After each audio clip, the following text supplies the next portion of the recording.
So when we're talking about big data, are we really talking about unstructured data? Well, first of all, big data implies big. Yeah. If you look what Gartner says, they talk about the variety, the velocity, and the complexity of that.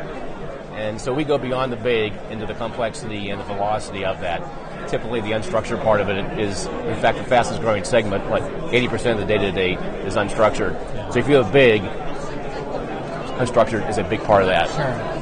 So is complexity the fundamental issue that we're dealing with? There's two issues. I think velocity is certainly there. To be able to capture that data relatively quickly, access that data quickly, but also the complexity of that data.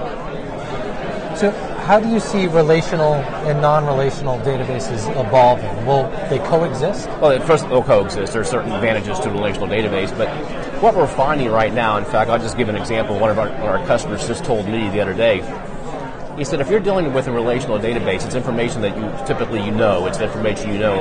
And if you want to get to the root cause of an issue, if you're using a relational database, what you'll get at best are symptoms. You have to go beyond that to what you don't know, which is, again, is the unstructured information that you don't know. So if you want to get to a root cause, you need to go beyond what you know to what you don't know and be able to access and utilize the unstructured to get to that cause. Right. So last question for you. It's a big question.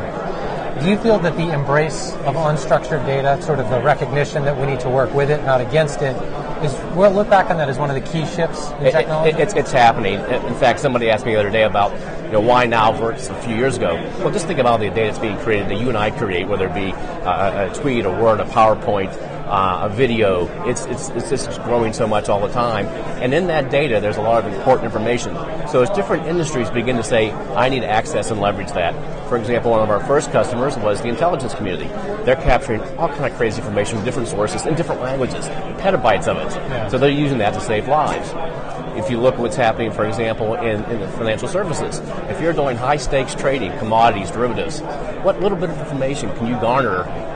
It's publicly available, sure, but you just can't find it to make that competitive advantage, to make that trade. So what's happening, people are beginning to realize I can embrace this and make a difference in my enterprise where historically didn't think possible. Well, thanks so much for being with us. Appreciate it. Good to see you, brother. Thank you. Okay.